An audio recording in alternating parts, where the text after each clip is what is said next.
welcome to another exciting episode of Gripping Golf. I'm your host, Billy Daniels, with my co-host, Daniel Brumley. How are you, Daniel? I'm doing great, Billy. How are you doing? Fantastic. I see you're down in the basement. Down in the murder basement again. Probably shouldn't say that. Yeah. That's a little rough. Already out there. Yeah. But yeah, you look good. How are you? I'm trying. Down? Yeah, you hunkered down out in Kansas. Yeah. Oh yeah. Kansas too. So you're not too far away. Everyone thinks I'm in Oklahoma though, right? Because you're pretty far south. Kansas. Yeah. Oh yeah. Pretty far south. Yeah, I'm closer to the city. I can't see the city. What am I saying? But yeah, so it's been interesting. Sycamore Ridge is now closed for indefinitely until this pandemic gets under control. So that's that's not a bad thing. That's a good thing in terms of we've got to slow this virus down. And it's really, I agree with that. It's really nice to see one of our sponsors really taking it as serious as they can and getting away from doing what they can, doing their part. So yes, and let's stay positive, right? Just like we talked about, on the last show, and we've got special guests here that we recorded here recently that we're gonna add in, right? And this is someone and that you can use their products, not on the golf course, at home. In some space, where you're not too close to somebody else, preferably not too close to somebody else when you're swinging. But, we've got SuperSpeed golf. Yeah. It's I'm excited about, we've already recorded it. I'm just excited to get it out to everybody. Mike is an incredible guy. Their product is amazing. That's SuperSpeed Golf. You can go to superspeedgolf.com to look at their products, but they offer, it's overspeed training in the aspect of which is overloading and underloading training has been the popular aspects of thinking about it, and they came up with overspeed training. And it's just what he talks about is fascinating. First off, what an intelligent guy. Really knows his stuff. Mm-hmm. Well, I mean, what's great about it too is they have the data backing it. Yeah. So this isn't like something out there where it's just, hey, it's a gimmick. There's a lot of gimmicks out there in the golf world, but there's data backing what exactly they're doing and the improvement they're making. Yeah. And the amount of PGA Tour players using their products, right?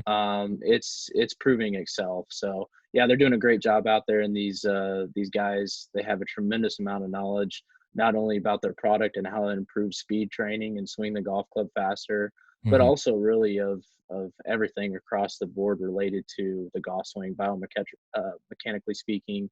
That was a big word for me, Billy. Yeah.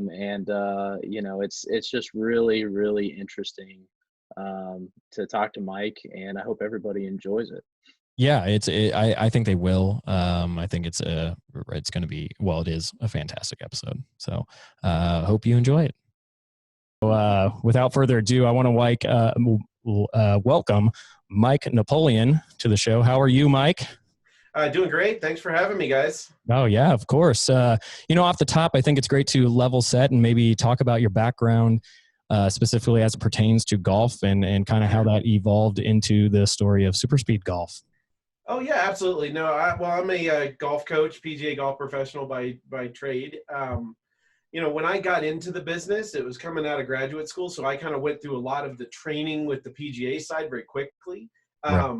And then got involved working with the team out at TPI very early on in my career. So I've done all of that education, and now at the point where, we'll do some different speaking opportunities for them and also help teach a couple of their seminars. So it's a lot of fun. We actually just got done doing the power seminar a couple weeks ago, which is probably going to be the last live one here for a little bit. But, oh my gosh. Yeah. Kind of crazy stuff. But yeah, so I got in on that side and basically wanted to see evidence as fast as I could about, how we can really know what we should be working on with players and how we can help them get better in the fastest way possible. Right. Ran a huge junior program, even just about a year into being in the golf industry and out in Phoenix. And then took my first full-time teaching job up at TPC Scottsdale with a company called PGA Tour Academies back then. Okay. And that was where I really kind of developed that just real love for the teaching side. But I also kind of got really frustrated during that because, that was a business where we had people coming in paying thousands of dollars to spend 3 or 4 days with us in golf schools. Right. And like out of those 6 people, like it was almost like clockwork that like 2 of them would get better, 2 of them would pretty much stay the same, and 2 of them were probably worse by the end of those 4 days that they just paid thousands of dollars for it. That just really was the one thing that really sparked me to just be like, that shouldn't happen. Like, if we're here to help people improve their performance with this game, there should be a way that any single person that walks through your door that wants to get better, there should be a way to get there, right?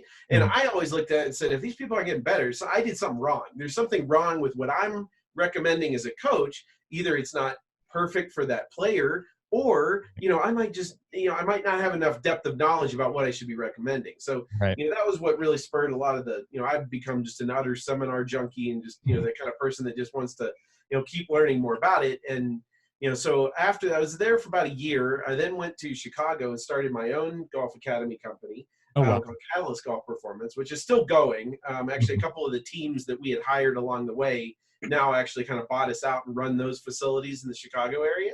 Oh, okay. But, our goal there was the big piece was like anyone that came through the door, we wanted to help them get better, wanted to lift up every stone to figure out why. And, I guess the good part about that is we were able to accomplish that goal. The difficult part about it is that in order to accomplish that goal, we found that we had to look at just way more stuff.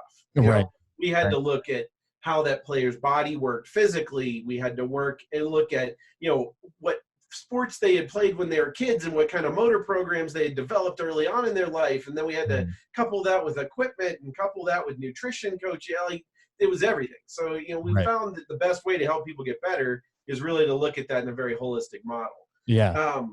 To move it towards SuperSpeed then, one of the things that we found over the course of all of that education was actually some training we had seen being done in the baseball world with Major League Baseball pitchers. So we're using these little like weighted balls to work on arm velocity and increase their ability to, create faster pitching, right?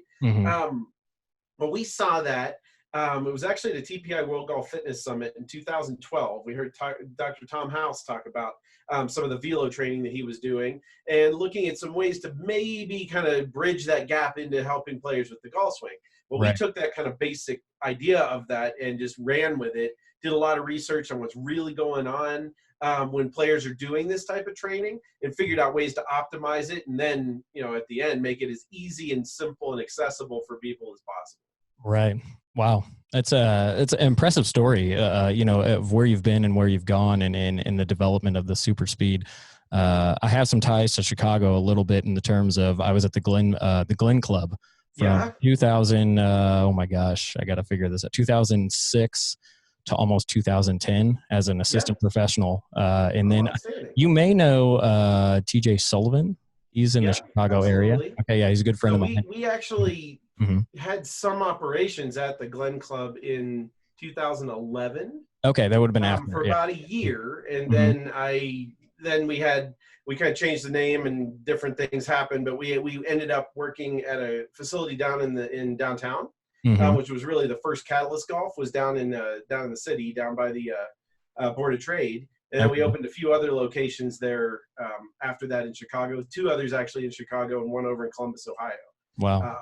Which all I believe are still operational. They're just some of them are under different names. Different names, yeah. You're quite the entrepreneur. It's amazing. That's how it goes. But no, that was actually Glen Club's a great spot. Really fun place. So yeah, it was one of my favorite courses to play up there. I mean, there's so many good courses in Chicago. But yeah, let's get into now. I know you have some new product offerings within your product lineup, but if we can focus on what I would say is probably the original training system, and kind of describe what that is to the listeners that might not know. Yeah. So the type of training that we found was something that in the baseball world was called overload underload training. And we've actually since changed that name, at least the specific product that we have.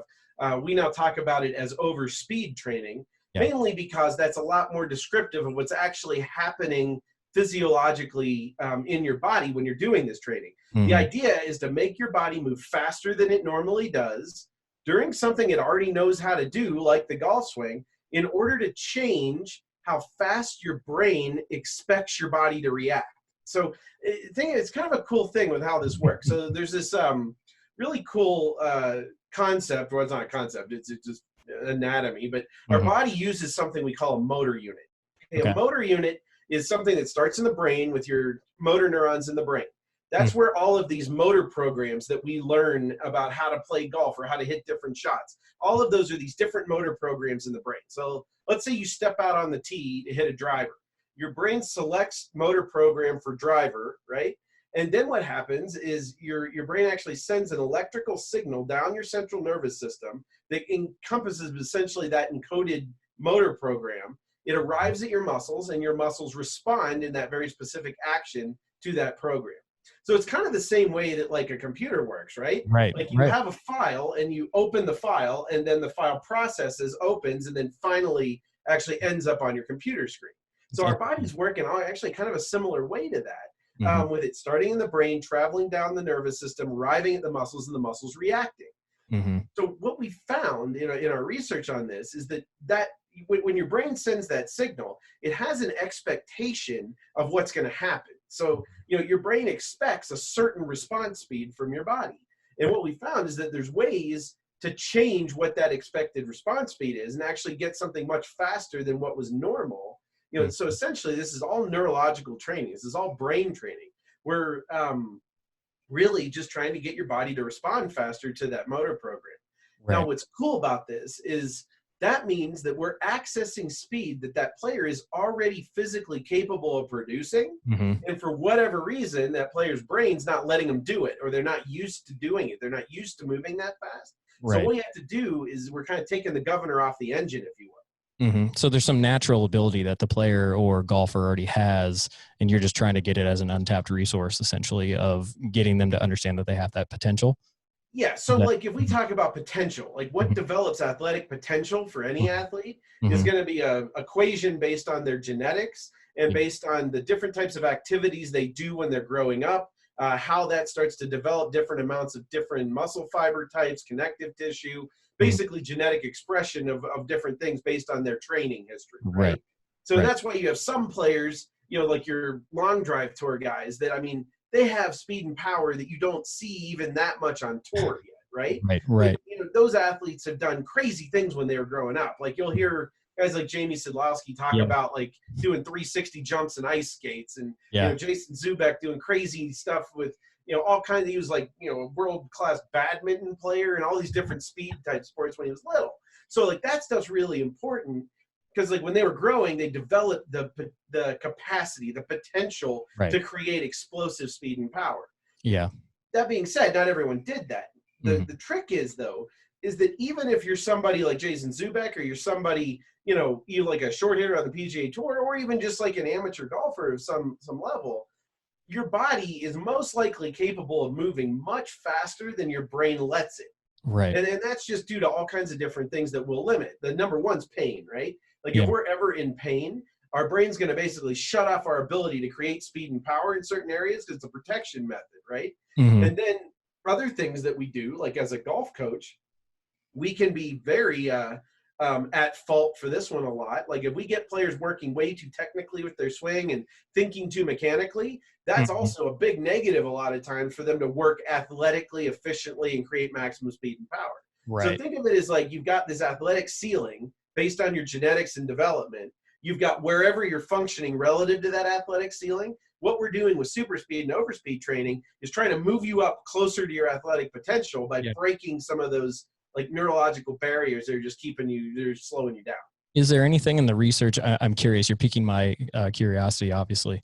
But is there anything as it pertains to kids that play multiple sports versus focusing on one sport in your research, or is that anything in it of how they develop? Absolutely. Okay. How long you got? We have another 2 days to talk about this. We got plenty of film. Look, let's put it this way. And we actually just did a really cool webinar with Greg Rose from TPI about junior coaching. And was that yesterday? That was yesterday, actually. Okay, yeah. So I got the email for that. I did not attend. I apologize, but so I mean, again, I'm obviously a big believer in a lot of in everything that they do out there, TPI and this. But one of the main things we talked about there was all of the different developmental windows that kids go through in order to optimize their capacity for speed and power. Wow. One of the things that we'll say is very consistent in that process is that early specialization into golf is something that absolutely kills most players. It may produce like the best 9, 10, 11-year-old golfer possible, but it also is going to definitely crush that person's ability to become a PGA Tour player, an elite athlete at later times, because you're just not focusing enough on those speed and power and athletic skills. So to get to your question, most of the people of the top 10 players in the world now, at least into like the age of 15, 16, 17, were elite multi-sport athletes. Yeah. And that's something that's changing. We now have a sport where like the earning potential for a professional athlete in golf, it hasn't always been on par with other professional athletics. But I mean, let's like Brooks Koepka, for example. 20 years ago, he might be playing Major League Baseball or football or a different sport. But now, like, we have athletes like that choosing golf as their main sport. And I think that's just a great thing for the game overall. Oh my gosh, absolutely. I mean, you go back to, not before Tiger Woods, after Tiger Woods, the Ricky Fowlers of the day, of the amount of youth that just he alone got into the game is impressive. But I 100% agree with you that it's essentially unprecedented times where, people are choosing to go into a sport that wasn't something that they would have chosen a long time ago. It's a better business decision now. Yeah. There comes that entrepreneurial side of you again. Heck, like if you can, think about it. How many years is a golfer's career? Right. Like you're talking about people that are playing into their like mid 60s and still doing well on the Champions Tour, making lots of money. Like look at Phil. Exactly. I mean, that's a prime example. Yeah, exactly. You're not going to see that in the NFL.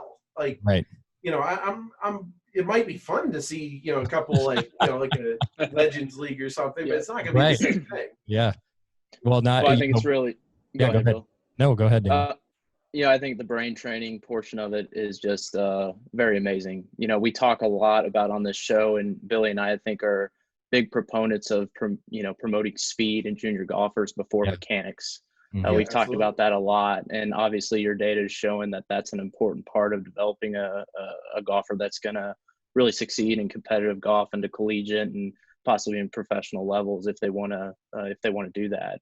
But I'm really interested in you talking a little bit more about how the dynamics and the weights of the sticks themselves, how they actually promote higher swing speeds, not only from brain training, but getting that kind of physical feeling to get more speed through that last 12 to 18 inches of the ball. Because it feels like, when you step up and you swing one of these, you're generating some speed more after the golf ball rather than before it, if that makes sense. So I think there is a little bit of physical side to it, just from my perspective. I don't know if that's true or not. I would say the main piece there is that, first of all, like, we want to make somebody swing as fast as they possibly can when they hit it, because that's when it counts. Sure, exactly. But I would say that there's a couple pieces to that question I think that are really important. The first one is that, and I kind of reiterate this, but one of the main things that happens when people start this training is they start to remember that the golf swing is an athletic motion. It's one big complete athletic motion as opposed to being a bunch of small little mechanical components. And I want to like make sure they emphasize that's an important piece to this. Like absolutely sequencing of the golf swing, the way they use the ground, like all of those elements are something that, with this training, with the training protocols we go through, we're helping people learn what that feels like, learn how to do that without ever really telling them they're working on, advanced biomechanical drills for rotational sequencing and working on drills for vertical force and pressure transfer. We're not telling them they're doing any of that, but they are. And they're like, I signed up for golf lessons. Yeah. All of that definitely, goes into the fold. Right. Physically speaking, there are definitely physical components that are there. Obviously if someone's making a club move 5-6 miles an hour faster than they did 6 minutes before, it obviously something changed, right? Sure. We see some big changes though in those things that we're looking at. We see big changes in the way that player interacts with the ground. In fact, we tend to see 12 to 15% increase in peak vertical force for players, like right after they do the training. Wow. We tend to see 12 to 50. Actually, it's kind of funny that those numbers ended up about the same, but like 12 to 15% increased rotational velocity in both the pelvis and thorax segments of the swing. Usually about 5 to 6% increased rotational velocity in the arm and hand segments. That's right after training.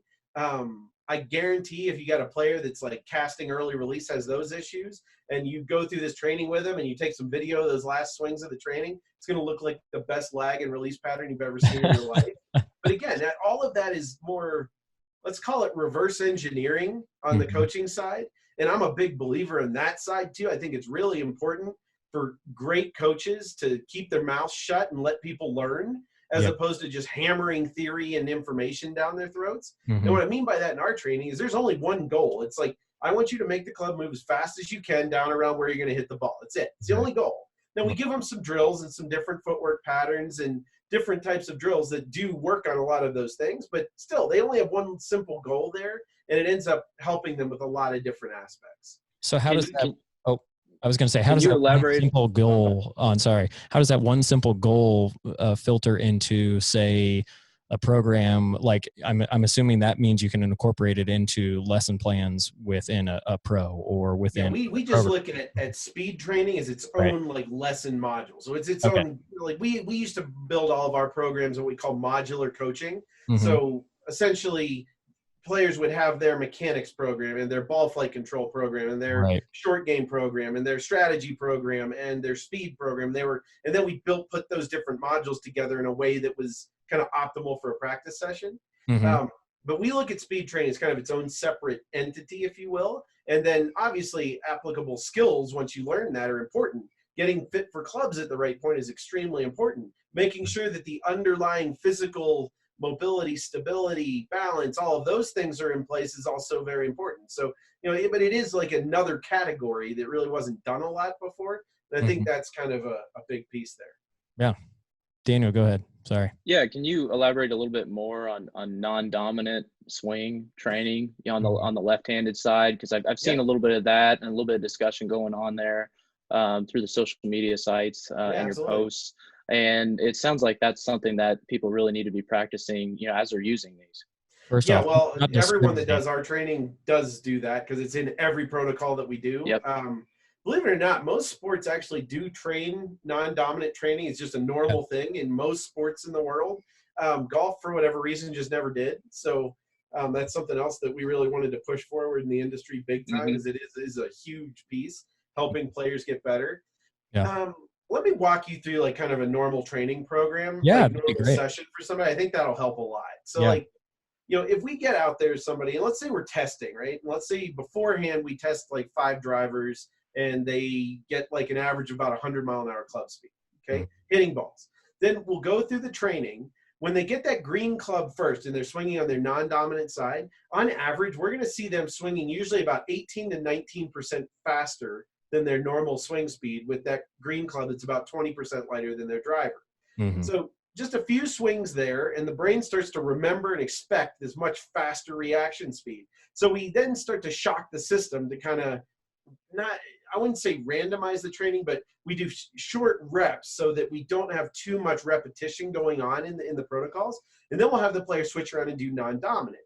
Now, the very first time someone does it, usually the non-dominant swings are not going to be nearly as fast as the dominant side swings for a lot of reasons. Sometimes it's coordination, sometimes it's muscle activation, a lot of different factors there. But what we see is that as players start to develop better coordination, better use of those muscular slings that create the rotational velocity they need in their body, better stability on the non-dominant side and the not dominant side as it becomes those two different pieces, we start to see big advantages biomechanically for that player to be able to, let's say, capitalize on the rotational velocity of the lower segments.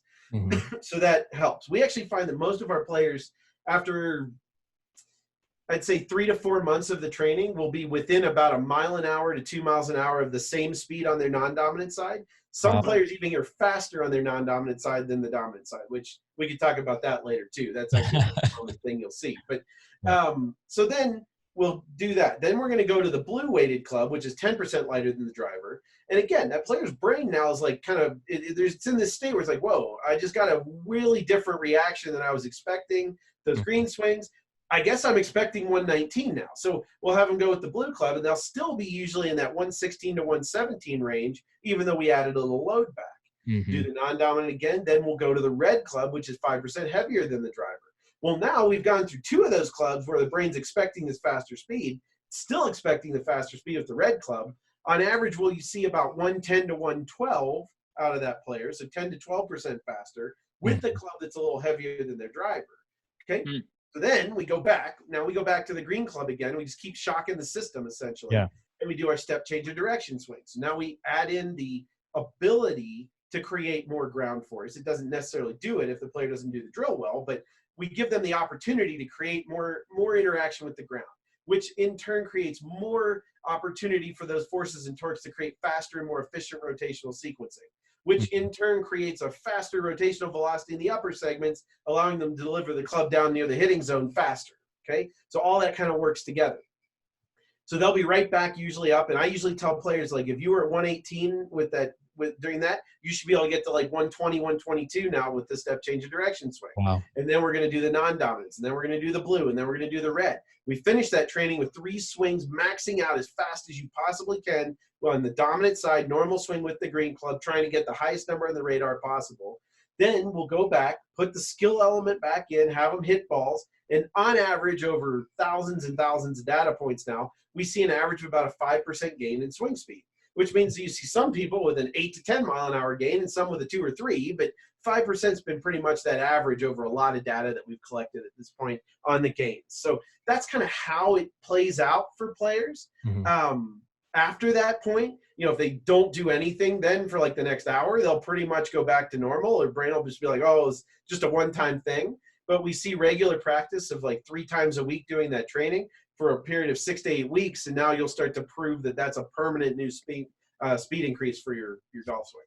Wow. Yeah, if you would, can you talk a little bit more about breaking those thresholds or breaking those plateaus as you kind of move forward towards a training program where you're using this more consistently? I'm curious to hear what kind of results have happened with higher club head speeds, and how that moves up, or how that stair steps up, and how hard it is to continue to make those gains. Yeah, obviously, probably it's wild. Like, we've seen across pretty much all levels of players, all populations, that 5% number is pretty much the average. So that's kind of wild, but it doesn't really have a lot to do with like a player's skill level that we've seen.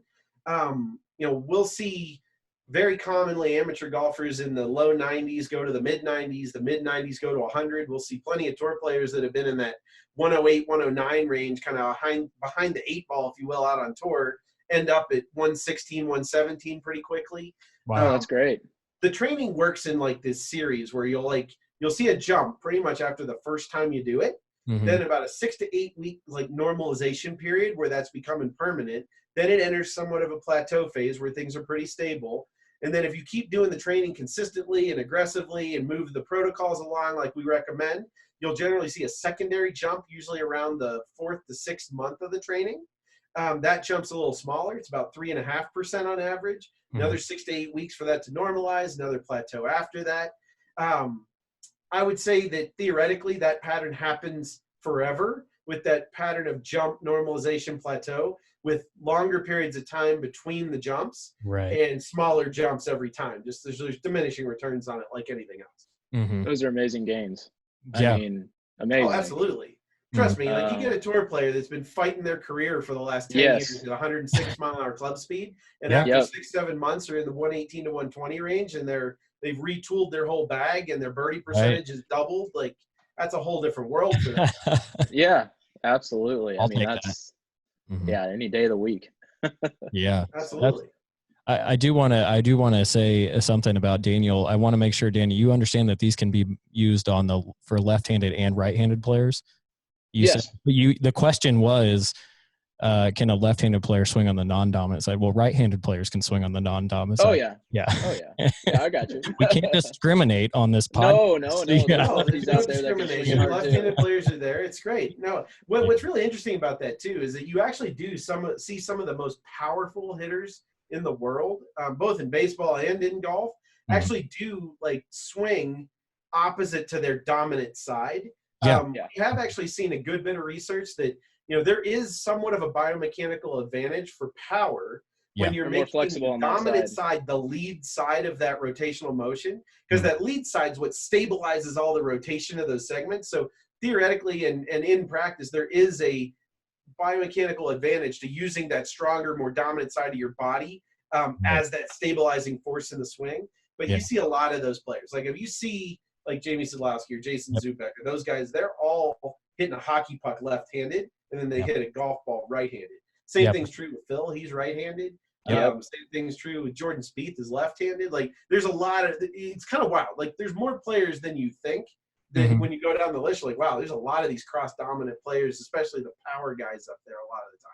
Yeah, that's what my dad is left-handed and plays right-handed, and it was always that. Every time we went out and played in the groups that we played in, he was by far the longest hitter, and it was always because he was leading with his dominant hand. But we actually did a survey of like Major League Baseball players that switch hit over the last like 40 years. Right. It's kind of interesting, but on average, so players that when they switch hit, on their non-dominant side, they usually hit for power a little bit better with a little lower average. And on their dominant side, they tend to have a little bit higher averages with lower power. So, I mean, it's definitely there. I'm not necessarily telling everyone that's right-handed to go out and, buy some lefty clubs and get after it.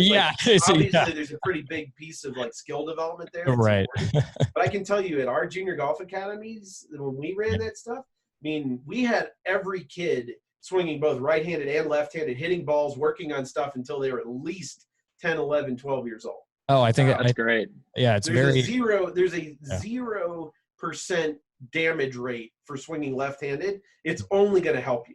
Yeah, I really need to incorporate that into just my game period. I never swing from the other side, and I think it would just do wonders for me.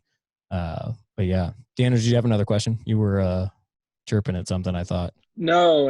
I mean, if I went out left-handed right now and tried to take a few swings, it would be interesting. I'd tell you that much. But no, I think everything's amazing. I mean, to hear about the gains that you can make for all levels. I mean, the junior portion of it's really intriguing to me because you always just think about younger kids and how, they just have that unlocked potential, and it seems like they can harness it, a lot easier. And I think this is helping the older individual get there. So I mean, just look at it this way on kids. Like again, that's where you're developing your capacity, your potential for speed and power. Like if you miss those windows when you're a kid, like it's very hard. You're not later in life. You're not going to increase. Like you miss that stuff. You're not turning into Jason Zubeck.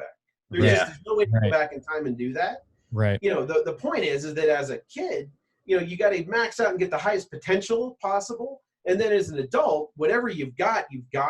But you want to be functioning as close to that potential as you can so that you're maxing out what athletic ability you do have. And the encouraging part of that argument, because that sounds pretty depressing to people, right? Especially from somebody that owns a company that helps people get faster. But the encouraging part of it is that, I mean, nobody is functioning at their peak athletic potential. Right. Which means that everyone's got a pretty big window of game regardless of where you are. And I don't care if you're somebody that isn't a extremely powerful athlete and, you're out there with 84, 85 mile an hour club speed, getting up to 90 is a big deal for that player. It can be just as much of a big deal for the guy that's swinging at 110 and all of a sudden now can go to 116, 117. I don't think that there's a discrimination of the gains of how important it can be to a player's game either, regardless of where they are athletically. Yeah. Talk about the counterbalance product that you have now. Yeah. So B is that, or C? I'm sorry. SuperSpeed C Club. So we launched that at the PGA show this year. Those things have been flying out of the shelves too. Oh, wow. Great. It's been a really fun launch for us on that. So remember I told you we got those like 12 to 15% gains in like the rotational speeds in the like pelvis and thorax segments? Yeah. So like the big muscles of the body. Yeah. But we always saw like that 5 to 6% gain in the arm and hand segments. Yeah. Well, we always thought there was more there. Like we figured that we're getting gains. I mean, 5 to 6% is still insignificant, right? It's still a good gain, but we always thought we could do more. And one of the things that we found is that one of the types of testing we started to do was on clubs that were counterweighted. So the C club is essentially 100 grams on the front, 100 grams behind the player's hands, and then another 115 grams to make basically a 315 gram club. So about the same weight as a normal driver. But that counterweight changes the MOI of that club so significantly that it really helps players get a feel or sensation for creating better downswing loading of the clubs, a better lag. And then also, because of that MOI change, allows the release speed of the club to be significantly faster than their normal swing because there's just so much less resistance. Yeah. So what we saw there on 3D is we were able to start to match up those like 12 to 15% gains in hand and arm rotational velocity, also release factor and release speed. So think of the SuperSpeed C training as something that's more focused on the arm and hand speed segments of the golf swing. Not that our other system doesn't work on that, it does. This one just really hyper targets it so that we can max out gains in those upper body segments that are, I would say, closer to where we actually hit the golf ball. Yeah. So that training, go ahead. Oh, I was going to say, is that an independent training from what you already have, or is it incorporated into the training that you have now? I guess. Yes. The answer is yes. Yeah. Essentially, it is its own separate training system. So it's a single club training system. It has 3 of its own protocols that, again, more target hand and arm speed. Right. So all of that is on its own. But, we feel like, and we're doing a lot of testing to prove this right now, but we're pretty confident that using the 2 systems together would be the best case scenario to get the biggest gains possible. Wow. That's incredible. It's amazing that you guys have done. I mean, like Daniel said at the top of this, is we're just big proponents of speed, and it's interesting to hear that you're validating the aspect of, it comes from your childhood essentially. And it is depressing. I will say that I'm as good as I'm going to be right now, but it is what it is. But again, your max peak, what you're possibly capable of is as good as it's going to get. Yeah. However, the goal is like, maybe you're functioning at 70% of that potential right now, or 60% of that. Maybe you're coming off an injury and you're only functioning at 40% of that potential. Yeah. That means, if I'm at 70% of my potential athleticism and I swing a golf club at 95 miles an hour, there's nothing out there that says I can't swing it at 115 or 118, right? Yeah. That's the exciting part of that, is that, whatever you did, you can get better. It's just a matter of how hard, it's always going to be work for any of those people. Yeah. I guess one of the things I wanted to also talk about is diverting. I guess, what is that range of age that person is developing those peak tendencies when you're talking about as a child? Is there not really a range in age? Yeah. I know, absolutely. It's a little different for girls and boys. So it really is based primarily on growth velocity. So how fast a kid's growing at different times over their childhood makes sense. Kind of designates these different windows of trainability over their development. So it's not like every 5-year-old's created equal, right? Like, so developmentally, when the kid's at 5, which might be at 6 or 4, depending on the kid, there's definitely a window that starts for boys. It's really important. Girls is a little younger.